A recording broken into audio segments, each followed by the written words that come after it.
Okay, we're still slogging our way through this board meeting. This is part 3, and we're still on testimonies. All right, the next two is Hui Ong and maybe another special guest you have with you, and David Burchard.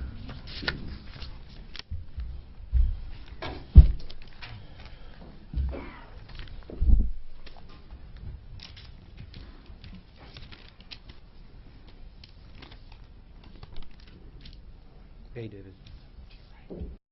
Before we go on, is that McFarland in the left middle of the frame here? I think that's McFarland.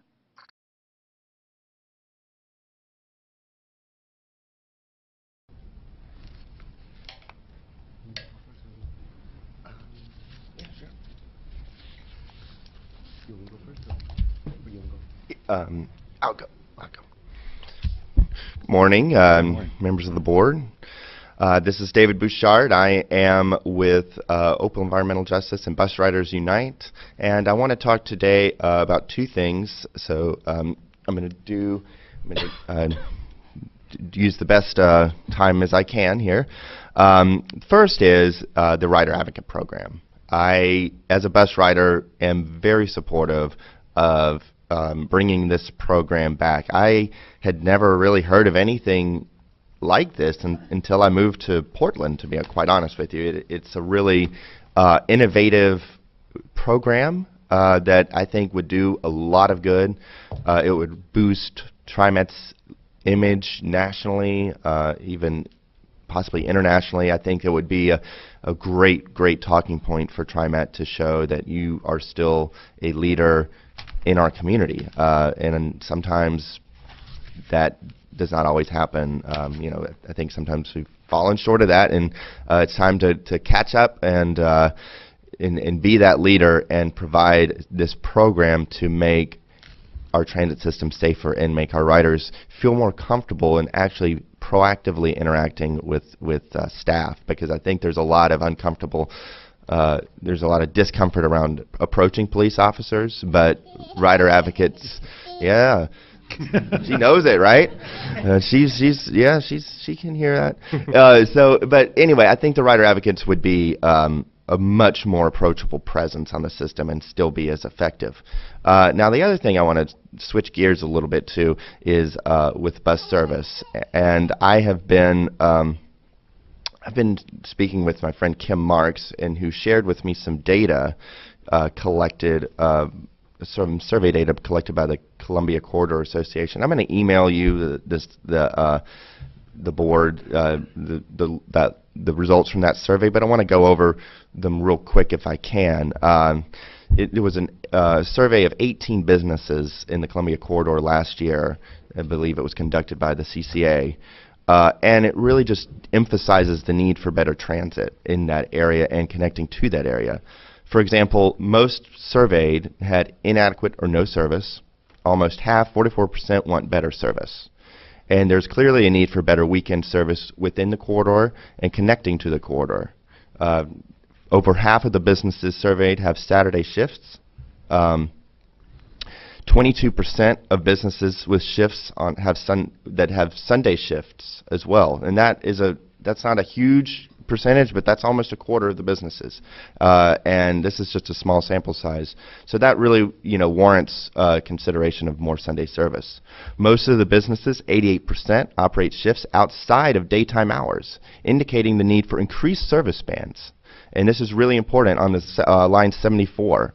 I believe, Linda, you'd mentioned, Director Simmons, you'd mentioned last year, I'll wrap up it very quickly, or the last meeting that you were wondering, if that service was sufficient. This would indicate that it is not. It needs, we need buses to be starting earlier, around 5 a.m., ending, after 8 when shifts end, so that people can get to and from shifts comfortably and conveniently, so they're not having to rush for that 8 o'clock bus there should be service after that. So I will share that with you. I'm going to wrap up, but I just want to emphasize the need for better service in Outer East Portland and connecting to that corridor, because that's a really hot topic. Thank you, David. Now, why isn't somebody like Dave Bouchard on TRIMET board? Now, that in my mind is the ideal representative for riders. He's blind, he's trans-dependent, he's articulate, he's educated, but he only gets 3 minutes, and, of course, they're all, thank you, David, and he made great points. And one of the great points he made is that TRIMET has a lot of holes in their service, the early mornings, the late evenings. TRIMET is basically a business-run transit agency. It runs Monday through Friday during business hours. It's a neoliberal transit agency. It's all about the money. It's all about the economy. It's all about the development.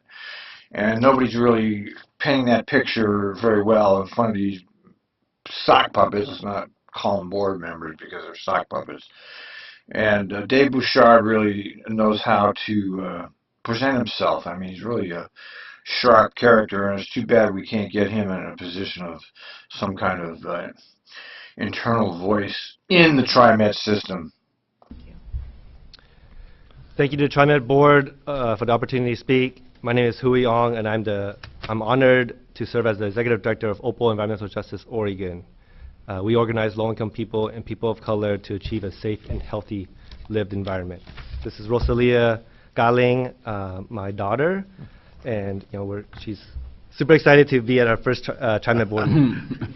I'm actually very inspired by the students of Parkland, Florida, who recent leadership has sparked a national conversation about real solution to mass violence.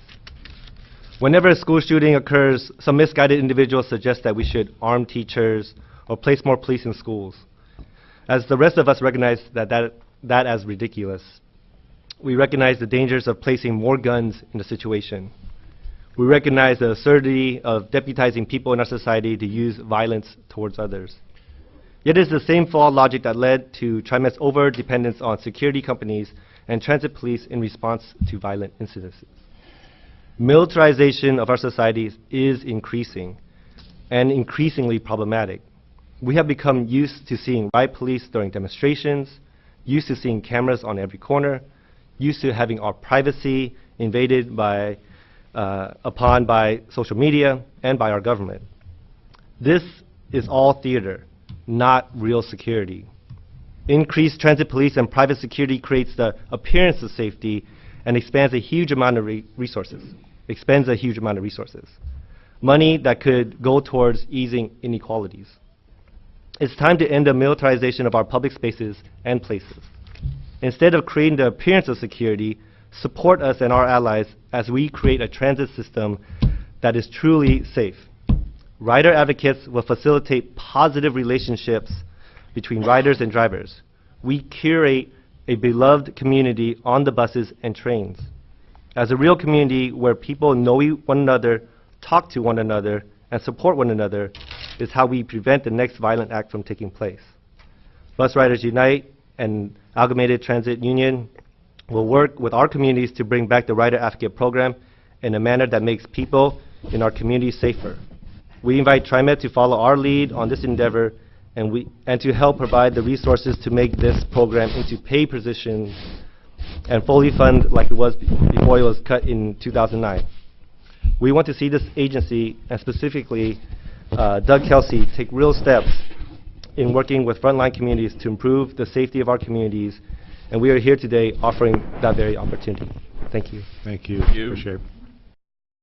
Pretty much unanimous support for the concept of rider advocates, non-militarized police citizens that help patrolling the transit system. Of course, none of that's going to go anywhere. TRIMET's a functionary of the government. The government works together, and where we're headed as a country is a police state. And even though everybody's looking at Trump, if you look around, even in places like Portland, it's a police state in Portland too. Okay, so while everybody's losing their minds over Trump, the rest of the country's also going to shit. And Portland's one of the places. I mean, you know, we have this society that is it's turned into a full-blown police state, and nobody's really talking about it. And it's just a damn shame that TriMet has chosen this neoliberalism. I mean, they really are the leader in neoliberal transit that's hijacking public transportation for the benefit of business and property development and the police state. I mean, everything about TriMet is neoliberal, and I don't see anything changing. I mean, I don't know what Kelsey's going to do. I don't know if he has anything he can do. I think he's just a clone of McFarlane. And, you know, they added 5% increase in service. That's nothing, okay? And 5% increase in service is nothing. That's not significant. And if you look at the budget, you'll see all the different supervisory jobs, the executive jobs. They're ballooning the bureaucracy right now, and that's why I don't support any tax increases for TriMet or any other public agency. And people are disconnected from the fact that the government is actually working against us. They're actually giving them their money. I mean, they're actually approving these tax measures. They're handing it to the same people that are oppressing us. And people don't make the linkage here. All right. So the final two I have signed up are Deborah Olson with Bus Rider United from the Gresham area, and Riza Farhudi with PONA, and wants to talk about House Bill 2017. Good morning. Good morning. My name is Deborah Olson. Thank you for allowing me to speak today. I live in Gresham. I live right off of Burnside and Shattuck Way. We have very limited bus service. In fact, we have no bus service. I live in senior housing, 190 units. Many of my neighbors won't consider riding the MAX because they don't feel safe.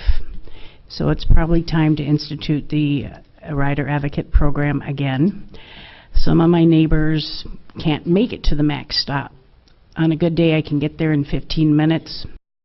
Let's just cut in right here for a quick minute, because Shirley made the point, and I don't know if you got it when she was talking. The rider, you know, when something happens on the MAX and you need the police, what happens, okay? The whole thing stops, everybody waits, the police show up whenever they show up, they deal with it, whatever is going on, and then they leave, okay? The rider advocates don't do that. They stay on the train. They can assist the people that are being scared, okay? They can provide personal assistance. The police aren't going to do that. The police are only there for intervention and arrest. They're not there. They're not going to help you on a personal basis. And that's that was one of the strengths of the Guardian Angels when they had them, was that they actually accompanied people to where they needed to go and to the next stations or to connecting the bus, and they gave them a sense of security. You're not going to get that with the police state stuff. Okay, that's part of the problem. So, I mean, the Rider Advocate program is far superior, but again, we know it's not going to happen, and it's just a damn shame.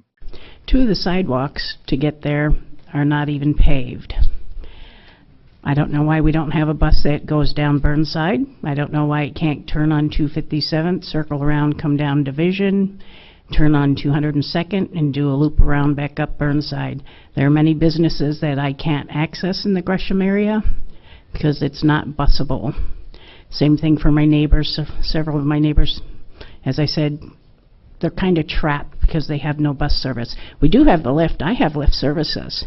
But there's nothing like waiting for 30 minutes for the lift, spending a couple hours riding around, waiting at least a half hour after your drop-off time for a pickup time of 30 minutes to ride around 2 to 3 hours to come home. And if you have a medical appointment, the lift will not stop and let you pick up your prescription. At least with bus service, I could get off to the pharmacy at Rite Aid, get my prescription, and get back on a bus. So we need some bus service out in the East County area in Gresham off of Burnside. As I said, there are safety issues. I think if we had bus services, my neighbor Dennis Yamiski would not have been killed 2.5 months ago with a hit-and-run driver on his way home from work. I don't hold TriMet responsible for that, but we do need bus service out there. Thank you. Thank you. Sorry about the sound synchronization. I don't know if that's me or TriMet. TriMet had been putting these videos out multiple times with the sound not synchronized. So I don't know if it's them or me right here, because I taped this as I taped it live. So I'm sorry about that. Actually, I got one question, Deborah. So you were referencing, I mean, there are plenty of, I agree with you, of course. We certainly need more and more service on the east side because the 20 bus is on Stark, which is a mile away. Yeah, and then the 4 closest over on one is Division. Max, and the 4 is another 15 to 20 minute hike. And My so- oldest neighbor's 101. She's not getting to the Max. So specifically, you just referenced. I mean, I know the challenges that we have. I know how far the 4 is. I live in Gresham Station. Sure. So I know those issues well and the challenges that we face there. Specifically on the Max piece, you referenced that 2 of the sidewalks to get to the Max are On not Council, there's the first block from where my building is, it's paved. The next block on Council, no pavement. You take that turn on Civic, there's no pavement until you get almost a good portion, and then there's some sidewalks. So we have to walk in the street, pretty much. So it's just a big pile of dirt on the way to the Max. paved. Okay, thank you. Thank you. Good morning. Is that correct? Yes, Reza. Good morning, TRIMET Board, General Manager Kelsey. Thank you for the opportunity to speak today. My name is Reza Farhoudi. I'm a Portland resident, and I'm also the Planning and Transportation Committee co-chair of the Pearl District Neighborhood Association.